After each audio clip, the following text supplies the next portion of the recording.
one of us through the various sessions that have happened, the plenary sessions, the breakout sessions, the worship sessions, the John Scudder oration, and I believe even through this music night, God is going to speak to each one of us.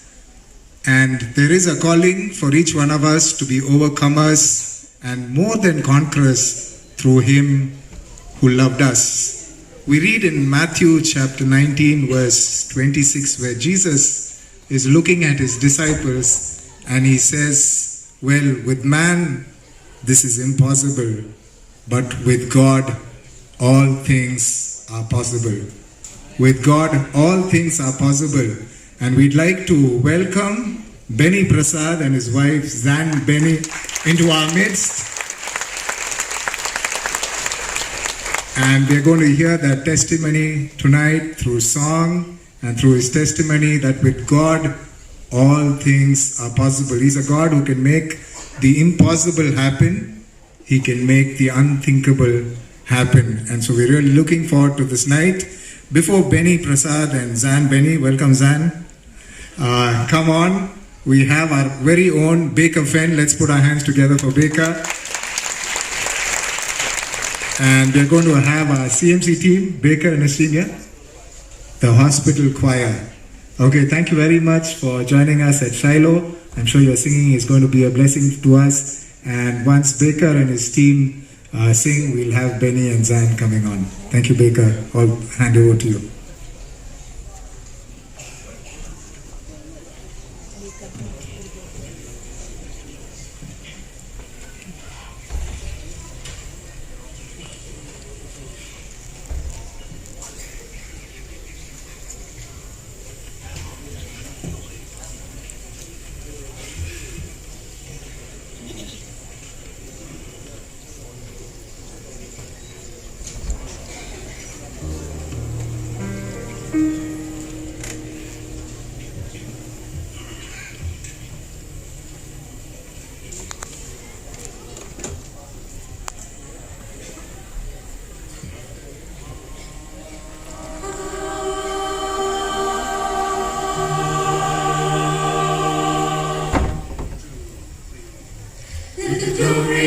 Lord, rise among us. Let the glory of the Lord rise among us. Let the praises of the King rise among us. Let it rise, let it rise. Let the songs of the Lord rise among us. Let the songs of the Lord rise among us. Let the joy of the King rise among us. Let it rise, let it rise. Ooh, let it rise, let it rise, let it rise. Ooh, let it rise.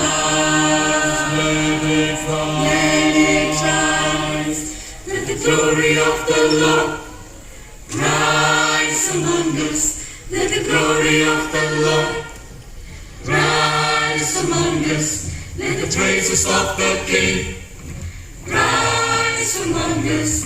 Let it rise, let it rise. Let the songs of the Lord rise among us. Let the songs of the Lord rise among us.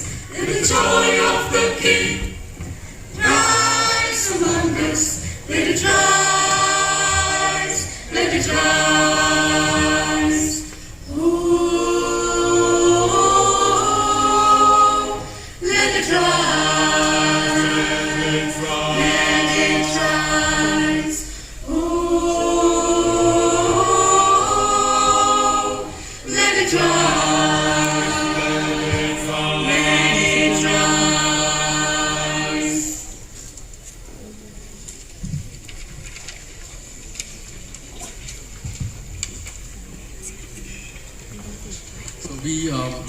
We are the CMC Hospital Choir and we sing in chapel usually. It's a little It's a little different for us when we come and see a lot of people sitting here. And I just want to thank God for letting us sing before Benny, Prasad sir and ma'am rather than after. And right, so anyway, thanks so much for coming. Audrey, can you put the next song? It's called I Am Not My Own.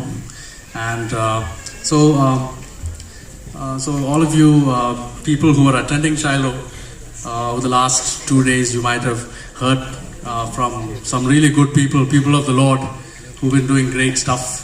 And you might be wondering, hey, oh man, how they're so good, they're so great. Look at me, I am a nobody. I can't sing that well, I can't play some instrument like that, can't talk like that. What is God gonna use me for? If you are feeling like that, okay, this song is for you. And the chorus goes, I belong to the Lord, okay?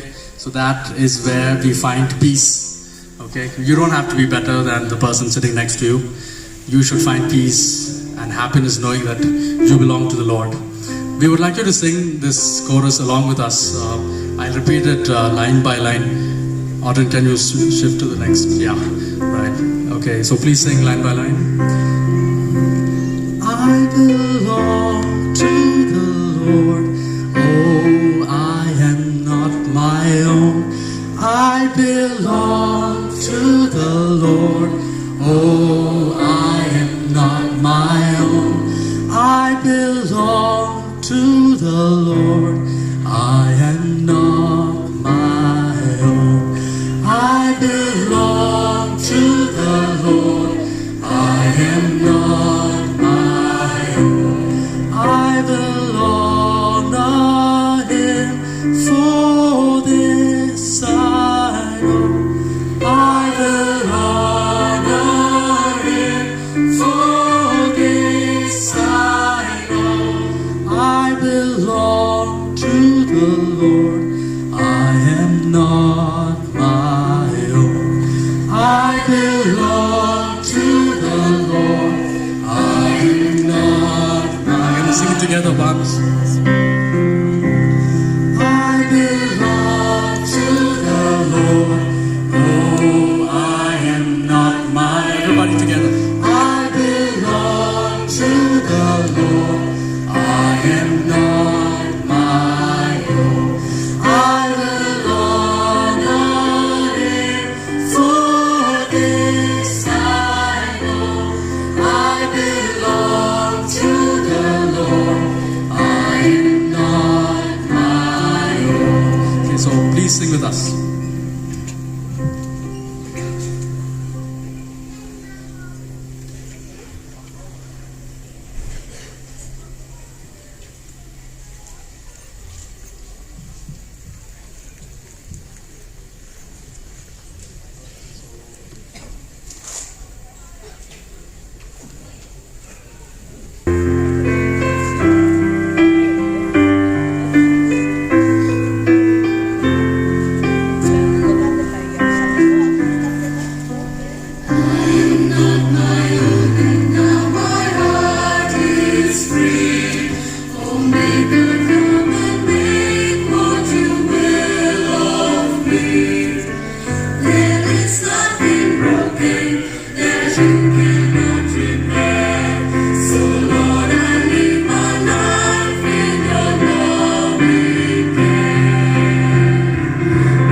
always to believe that we can hear the hearts that grieve. Please help us not ignore anguish cries of the poor, for the pain will never leave.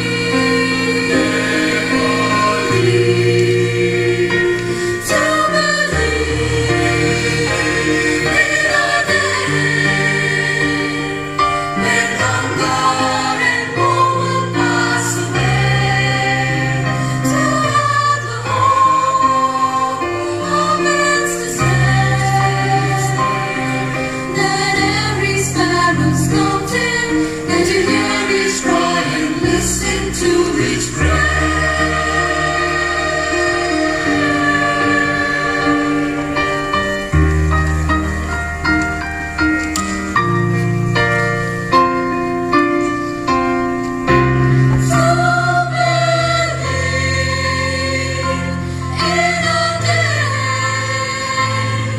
When hunger and war will pass away, to have the hope amidst despair,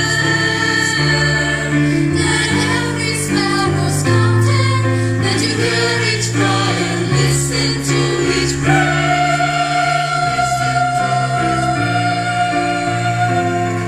Help us do your will, O Father, in the name of all that's true. And we see in one another the loving image of you.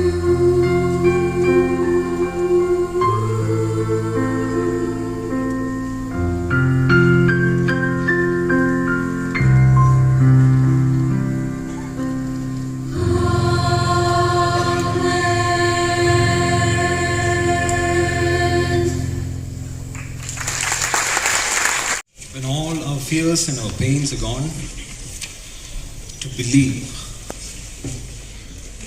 We've all come together for a missions conference, and many of you would have already got motivated to go for missions. But from all the stories that we've been listening to, what do you think is that particular secret ingredient which gives us success in ministry? Ultimately, what are we trying to do when we do ministry, when we go for missions, when we try to convert people, when we try to transform India and the world at large? I think we are trying to please God. Now tell me, what is the secret ingredient to please God? The Bible says, without faith, nobody can please God. Any fruitful ministry, any fruitful life, any fruitful Christian life, the secret ingredient to that is faith. But let me ask you, what kind of faith are we talking about? What is this faith that we talk about? Is it just a belief that we are going to have a better day, a better future? So Karl Marx said, it is simply wishful thinking. Freud said it is craziness. A sound mind will not come up with this idea, he said. But what is faith? What is the definition of faith? I have a working definition of faith. Number one thing is, let's say what faith is not. Here we are not saying that faith is a knowledge of the future. Faith is simply not a knowledge of the future. And my working definition of faith is, Christian faith is putting my trust in the integrity of God. So is it blind? Because we have a verse, we have a song coming which says, we walk by faith and not by sight. Does that mean that faith is blind? Does that mean that faith is just wishful thinking? Or are we out of our minds? But there is warrant for Christian faith. by the definition that I told. Because it is not about incidents, it is not about things that are going to happen, but it is trusting in the integrity of a person. How do I come to believe in that? Because of my previous experience with him. Because God has proved himself to be somebody in the past, I can predict the future. Because God kept his word, I can expect him to keep his word even further into the future. Then some scientists would come and say, you have no proof about it.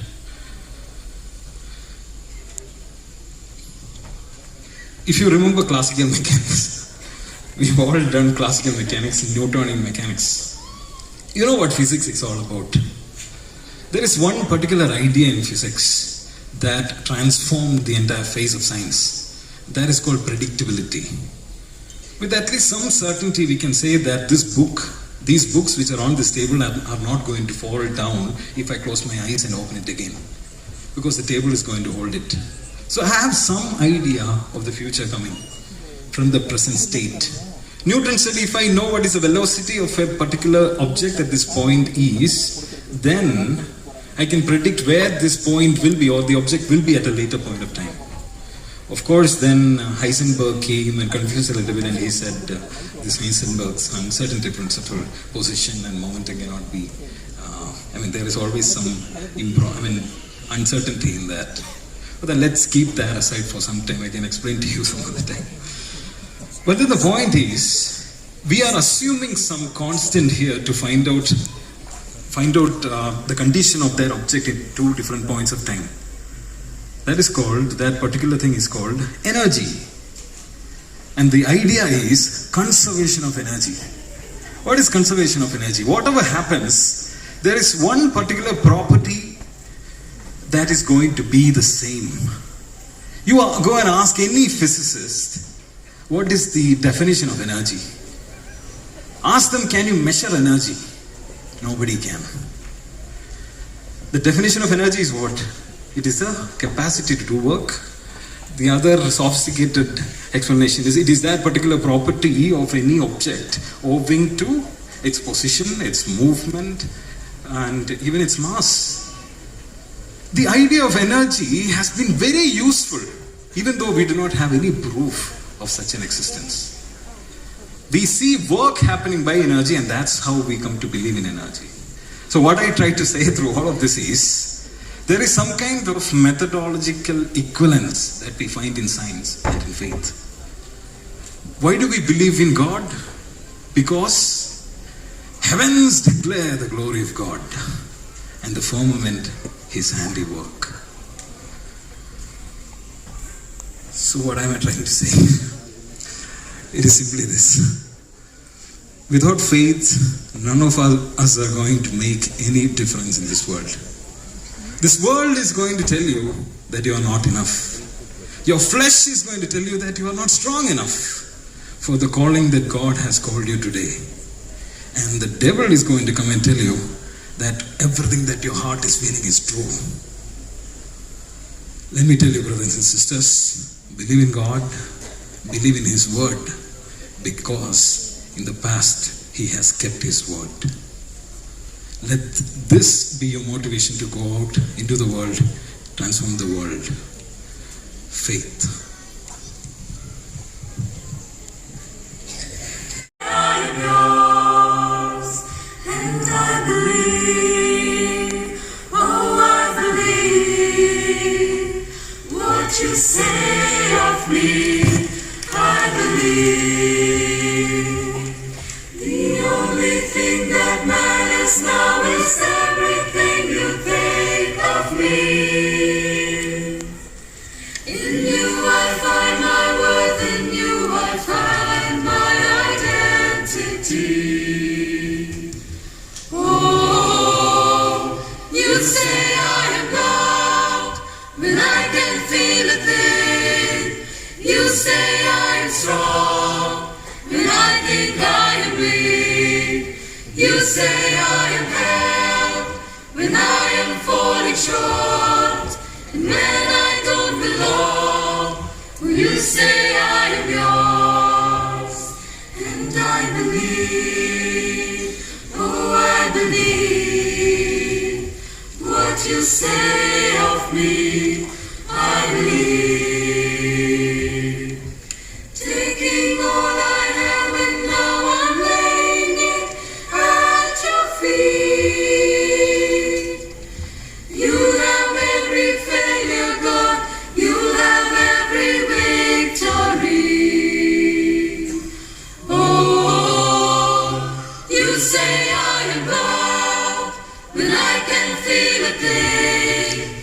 You say I'm strong when I think I am weak. You say I am held when I am falling short. And when I don't belong, when you say I am yours. And I believe, oh I believe, what you say of me, I believe.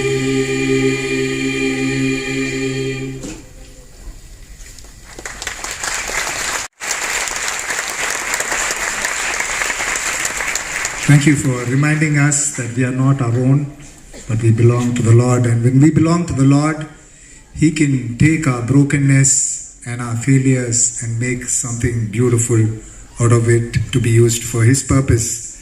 And we have a living testimony to that. Beny Prasad with us. Just a few words about Beny as he comes up and sets up the guitar. Beny was born in Bangalore, sort of written off by his teachers and parents, and we'll hear it much better from him. But God used him to play at the opening ceremony of the 2004 Olympic Games and the FIFA World Cup. God can make the impossible happen. God gave him the opportunity to testify before presidents and parliaments of nations.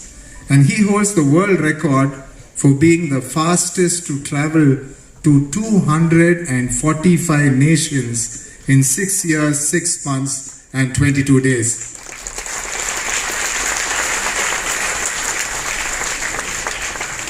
He holds the distinction of designing the world's first bongo guitar, which probably we'll see tonight, and a 54-string guitar, the Bentar.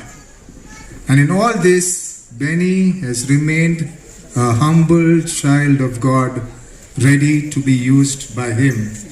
Through his life and testimony, Beny brings thousands to Christ and His saving love.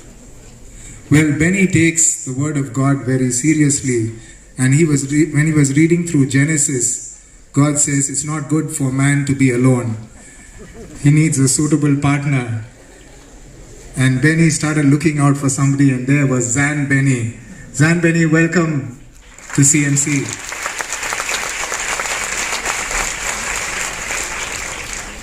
Beny is talented, God-fearing, a beautiful singer. So Beny, we are going to listen to Zan Beny tonight, and we thank God for you, Zan. As we welcome Beny and Zan into our midst, God has given a higher calling for Beny, where he started Chai 3:16. I don't know how many of you have heard of that. I'm sure we've all heard of John 3:16. But we'll hear a little bit more about Chai 3:16 and the reason for its existence. From being suicidal to breaking world records, from being the shame of his family to being the pride. Let's put our hands together and welcome Beny Prasad and Zan Prasad.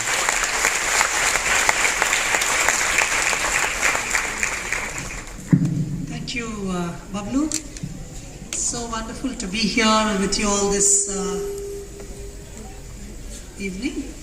And before we share our story as well as music with you all, we have a short video about what we do. One of the things what we do is we run a course called the Apologetics Discipleship Training School at our center, and you can just watch this so that I can just tune up the guitar and we'll move forward from there.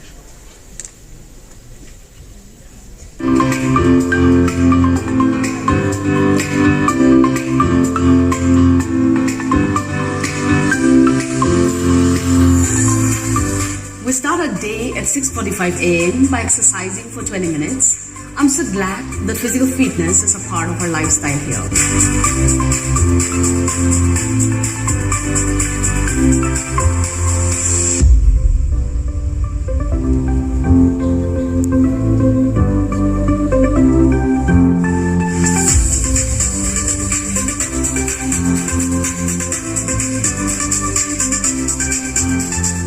When we look at missions today, many times we are only trying to reach out to the people from the economically weaker section.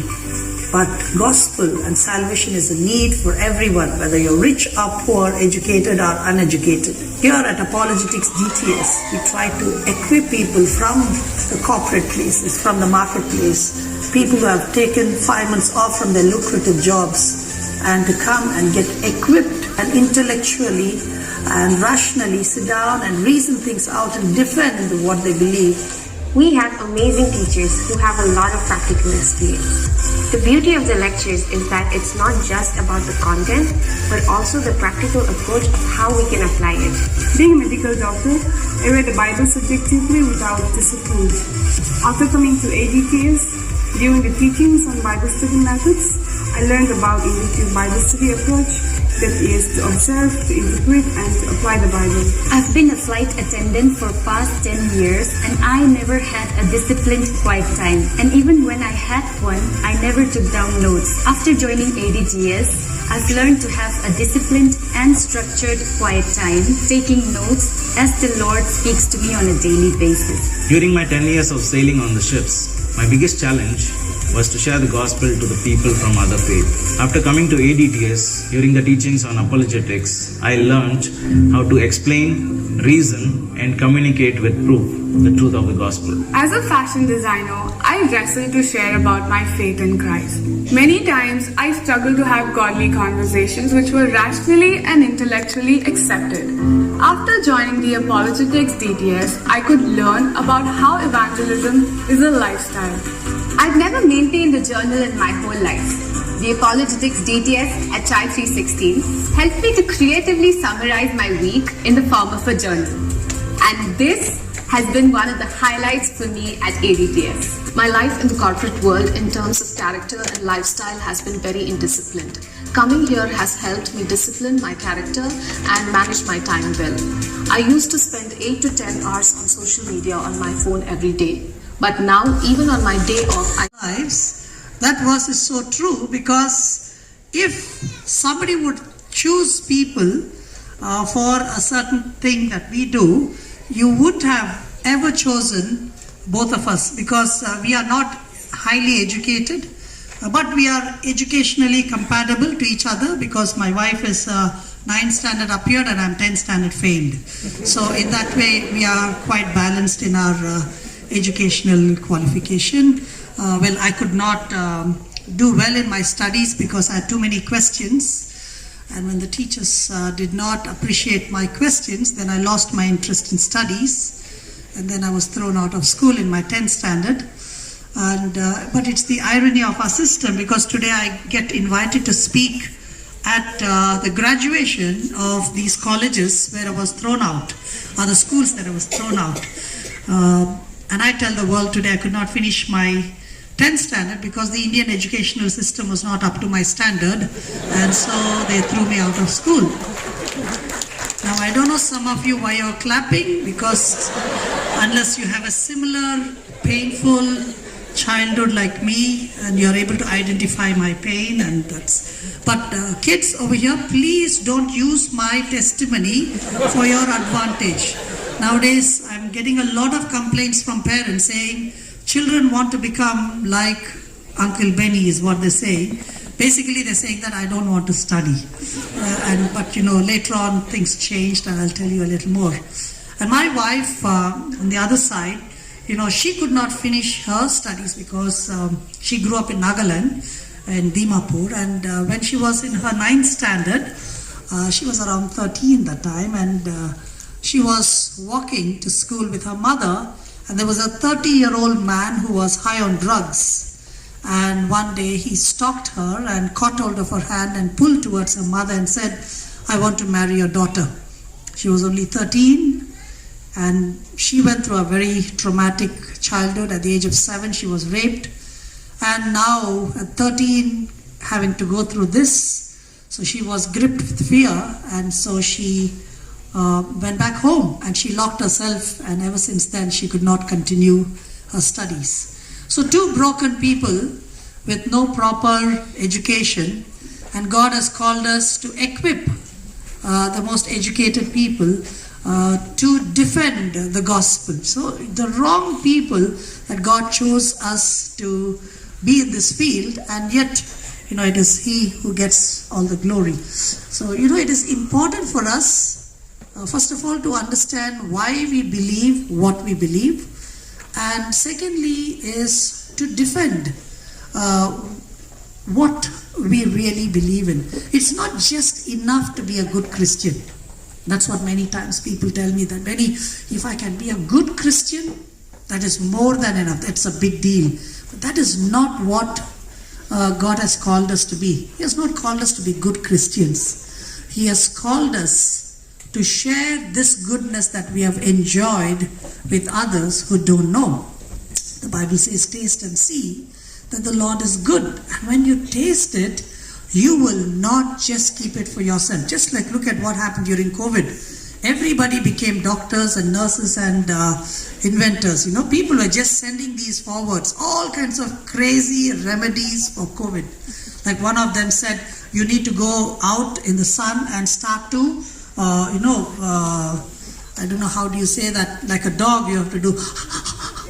That's what that one of the videos was showing, because they said that because that's how the dog gets over sickness. So even if we do the same thing, we can get over COVID. And that was also a forward that many people shared from the University of WhatsApp. So it is important that we know the truth and we share the good news. It's too good for us to keep it to ourselves. And we got married on 6th of August 2016 on my birthday. I would never recommend anyone to get married on your birthday, because that has completely overpowered my birthday, and now it's all about our wedding anniversary. No problem with that, but it's just that the gift needs to be shared. Before it was just, the gift was only for me. And we did get married, and when we decided to get married, one thing we wanted to do was we wanted to share a message to the world with our wedding also. And how can we share? We are two missionaries, we are simple, ordinary people. So we thought, let's do something drastically different. See, if the food, we targeted the food because that's the only thing where we could do something. Because RSVP does not work in our culture, right? Anyone shows up and congratulations, brother. We can't ask, do you have an invitation card? So, if the wedding is good, if the food is good at a wedding, they'll remember the couple for a week. If the food is bad, they'll remember the couple for a month. But if you don't serve food at all, they'll remember you for a lifetime. Everywhere we go, people till today, they come and say, oh brother, we saw that video of your wedding, you went in the auto along with your wife, and I heard that you didn't serve any food. Wow, so nice to be remembered in a world where people forget you so quickly. And we saved up so much of money. First of all, we did not borrow money. Secondly, we saved up money. And thirdly, we were able to give the money to a family who could renovate their entire house. So we started off our married life by giving, not by clearing EMIs. So I challenge each one of you friends, don't care about the world. The world will always give you ideas, but they'll never pay your bills. Save and do something more effective at your wedding day too. I'll tell you later on how to find the right person. So we're going to start off with a beautiful Malayalam song. Okay, there's a change of plan now.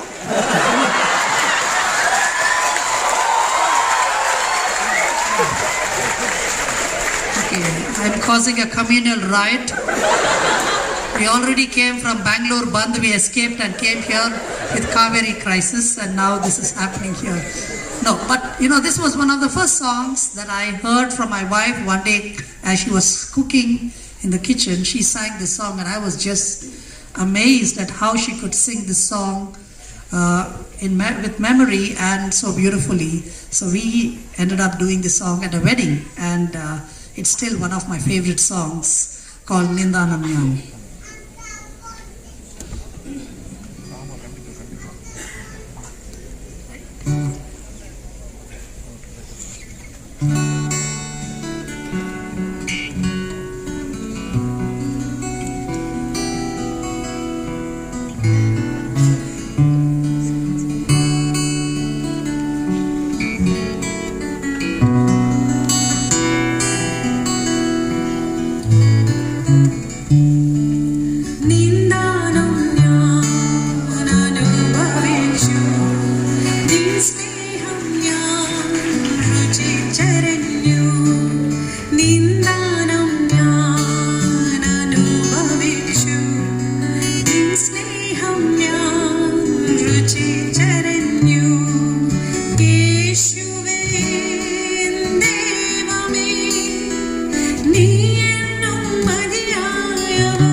No, it was interesting when first time we put this on YouTube, all kinds of comments like Chinese girl singing Malayalam song and and all kinds of things went on, and so finally people started to give her different nationalities. And it's a gift from God, that she could sing like this. It's one thing to sing in tune, and it's another thing to sing with a proper diction and that one. And so God has blessed her with that gift of music in that way. And the next song we're going to do was one of the most boring songs that I've ever listened in my life, and it's called Waymaker. And it is just so boring musically. And when people told me during COVID time, you should do this song, and I said, no, but it's just 4 chords going on and on and on, and I don't even know whether I'm in the chorus, I'm in the bridge, or everywhere. You want to become a musician, this song is good for you to start off in that way. But I love jazz. So we sat down and worked on this song, and it was just brilliant that how this song suddenly took a different turn in my life. And for me, it is a miracle still. I'm just waiting for this evening to finish to see if I can survive playing the guitar, because about 4 months ago, I cut my finger accidentally while using the angle grinder while working on the floor. And then they put K-wire and all kinds of things. And Dr. Charles is here somewhere. Okay. Oh, there. And so, he's one of our resource people at the Apologetics DTS, and he helped me in making some flexibility with my finger and all kinds of things. But still, I'm not able to bend it fully. And this is going to be my first public performance on the guitar in 4 months. And so, at some places the chords might go here and there, but since it's jazz, it's okay. Everything is acceptable in jazz. And but thinking about Waymaker, a miracle worker, I don't know if there's anyone sitting here, you're expecting God to be a Waymaker, and the theme is overcomers. And sometimes to overcome in the midst of challenges is extremely difficult. Whether it's to do with integrity, it is to do with the right connection, or it's to do with taking a stand, can become quite a challenge. One of those countries that was a challenge for me in my travels was Somalia. To get a contact in Somalia was extremely difficult.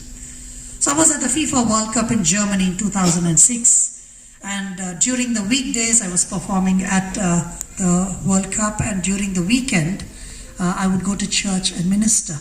One of those places I was preaching in Hanover, and I was preaching that I was willing to live for Jesus and die for Jesus, and I talked about how I went to Afghanistan or North Korea and all these places, and twice I was close to getting beheaded. All these nice stories I was sharing, and then everybody applauded, and then in the end there was an African family came and said, Beny, that was a wonderful sermon. Have you been to Somalia? I said, no, I've not been to Somalia. They said, it will be nice if you can go to Somalia. I said, I would love to go. I said, we are from Somalia and we have become followers of Jesus, and that's why we can't go back to Somalia.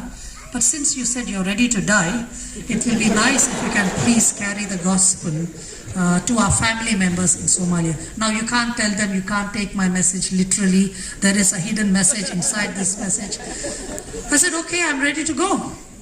So we exchanged emails. I got in touch with her father, who was a medical doctor, and he was quite open to the gospel.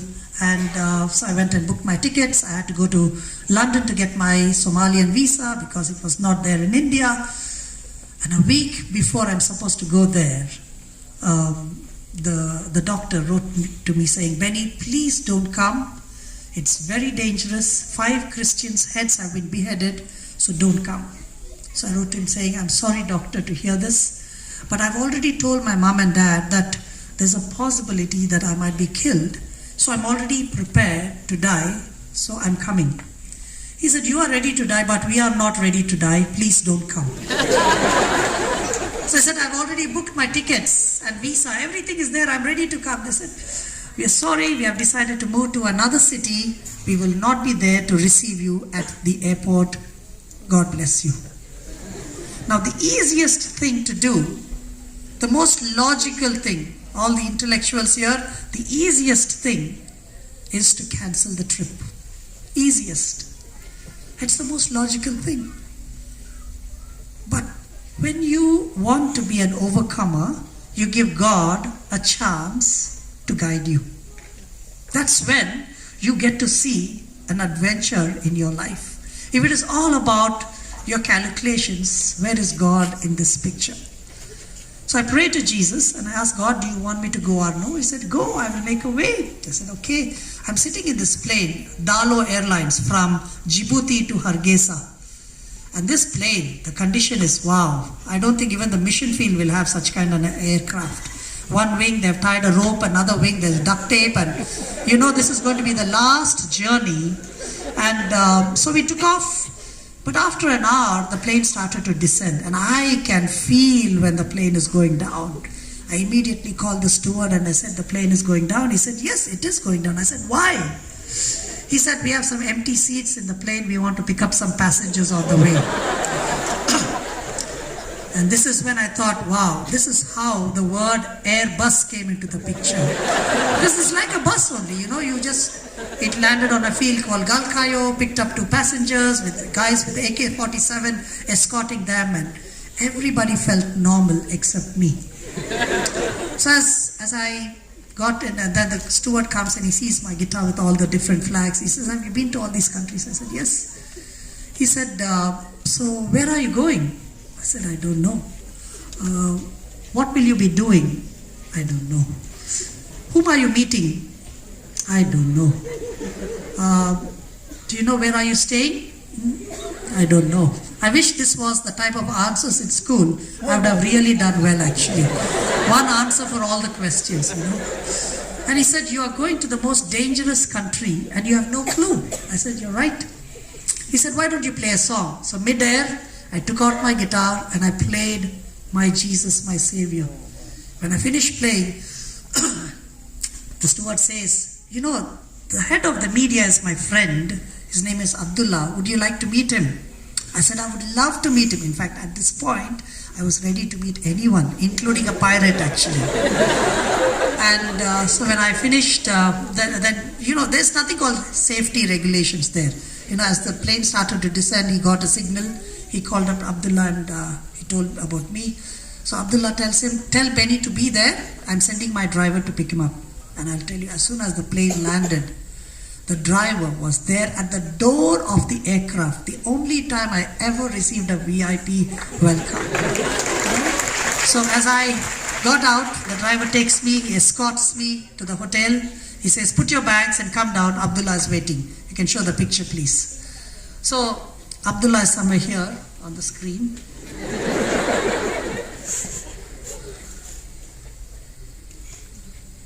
Not that is not Abdullah. Okay, yes. Suddenly Abdullah looked like me actually in the picture. Yes, so Abdullah is the one on the left-hand corner with red striped shirt. And and Bill is on the right-hand side, who is a guy from the United Nations. He was from UK. So he said, why don't you play a song? I played a song and Bill says, Benny, tomorrow is the first ever concert in Somaliland where, because music is considered as haram, so the elite are going to come together and we're going to have an amazing event. It will be nice if we can represent the international community and open up, and then the locals will perform. I said, Bill, I wish I can, but I have a flight tomorrow to Djibouti, so I cannot. And Abdullah says, well, why don't you go day after tomorrow? I said, I still could go day after tomorrow, but there are no flights day after tomorrow. My concert is day after tomorrow in Djibouti. And so I have to go tomorrow. Then Abdullah, very cold, he says, well, we can fix a plane for you. Now, fixing tea, coffee, hot chocolate, that is doable. Now, how often can we trust somebody? Now, even somebody tells me I can fix your finger right now. It's also a little difficult to believe, right? But he says, I'll fix a plane for you. And I said, he asked me what time you have to be in Djibouti. I said, day after tomorrow, 5 o'clock sharp, I have to be, because 6 o'clock is my concert. Done. He takes the call, and he says, and he calls someone and he says, cancel tomorrow's flight and reschedule it for day after tomorrow. It's a big scam, the way he does also, no drama, nothing, just straight away to the point. And I looked at Bill and I said, Bill, at least you will tell me the truth. And can you tell me whether this is true or no? And Bill smiles and says, Benny, Abdullah's family owns the airlines. They can cancel the plane whenever they want and they can fix the plane whenever they want. Similar to almost like Air India sometimes. But it worked out, and the next day I was able to share my testimony and perform in one of the most persecuted countries in the world. And truly, he is a way maker. He's a miracle worker. He's a promise keeper. He told me that he'll take me to every country in the world, and he kept his promise against every hindrance. And I challenge you, friends, I don't know where you are at in your journey today. Might be you are waiting for God to be that way maker, or maybe you've lost your hope in that. We stand as a testimony that truly God is a way maker. He is a miracle worker. He's a promise keeper. He's a light in the darkness. Enjoy this song, and you can sing along if you can, but please sing in tune. Otherwise, just enjoy the music.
Even when I don't feel it, you're working.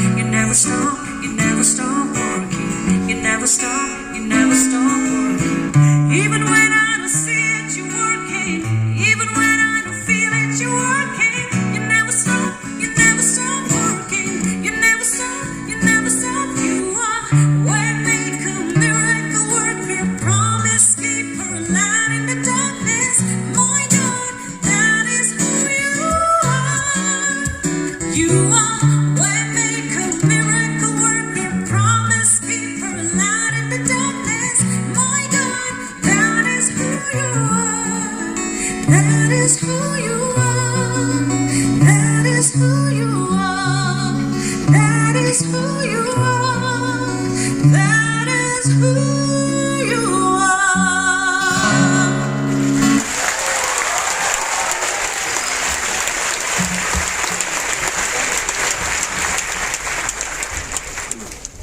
Not get your lunch. Non-veg was only on Sundays, and you can't really afford to miss that. So I compromised my understanding and went to church. And my younger brother and 3 sisters were so talented, so gifted, so good looking. Everything was good about them. And I was this odd guy in the family who was tone deaf and beat deaf. So I had no talents at all. The only talent I had was something that I would not encourage anyone to do. I was excellent in forging signatures. In fact, this evening after the meeting, I will be signing my books. And those who want to, you can come here and get the signature, but others you can pick up over there. And because I did so bad that my father, my mother, and my principal refused to sign. And so I had to do something. So I helped my father by signing his signature, and I perfected it.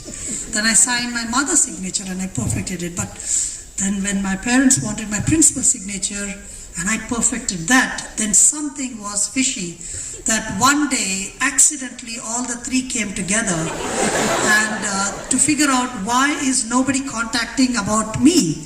And that's when they found out that I was. And out of those 3 amazing personalities in my life, I came up with a beautiful signature, and that's the only artistic thing in my life. But when Jesus came into my life, I asked him, what do you want to do with my life? No, what do you want to do? I'm a broken person. And in 2001 is when Jesus gave me the vision to travel to every single country in the world. And I said, God, how is that possible? I'm an ordinary, simple musician. Do you think this is possible? I started to look for examples. Till today, there's not one example of a musician who's been to every country. Whether it is Michael Jackson or Mariah Carey or Shakira or anybody. You take any musician on this earth, they've never been. And God is telling, Benny, I know you are considered as a failure, but what is impossible for man is possible for me. No, these scriptures are not nice car bumper stickers. These are reality. He chooses the weak things of the world to shame the strong, the foolish things of the world to shame the wise. It's not because God loves the weak and the foolish, but I believe that he chooses these 2 categories is because ultimately the credit cannot go to them. The credit goes back to God. Like when I broke the world record, CNN guy, when he came and asked me, how do you feel having traveled to every country? I said, I don't know the value of traveling to every country because it's not my pocket money, it's nothing of me. And really, I'm a missionary. I don't have any financial support or salary or all those things. And God took me to every country in the world.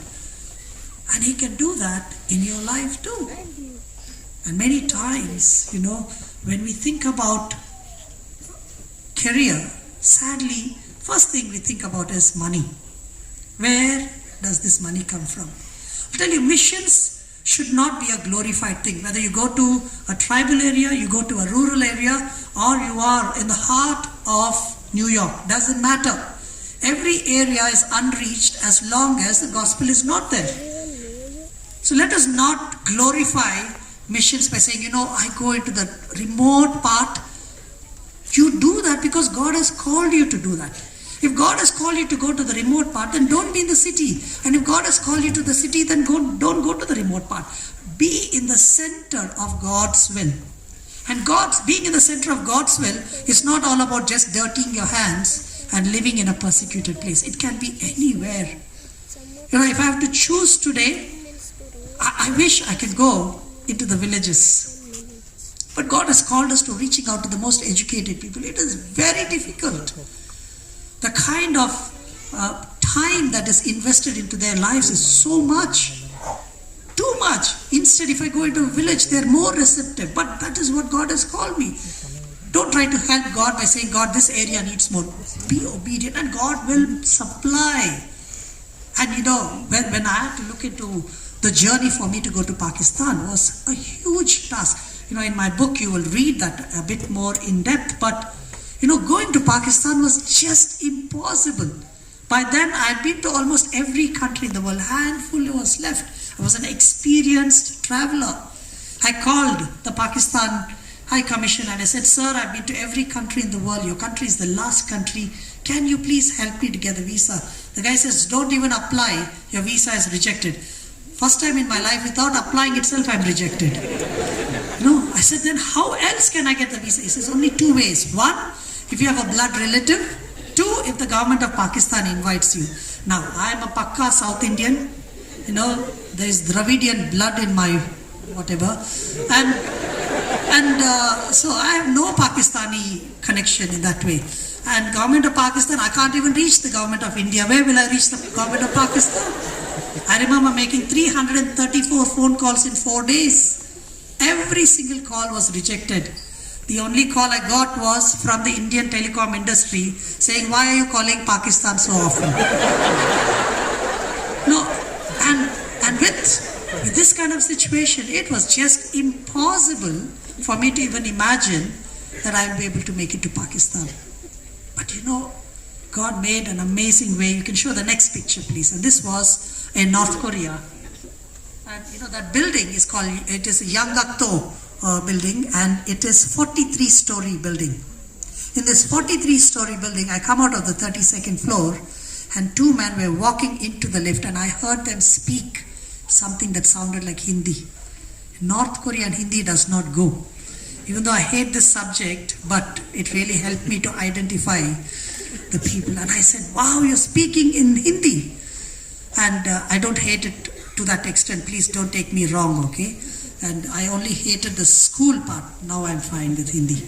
And I turned around and I said, official delegation from the Parliament of Pakistan.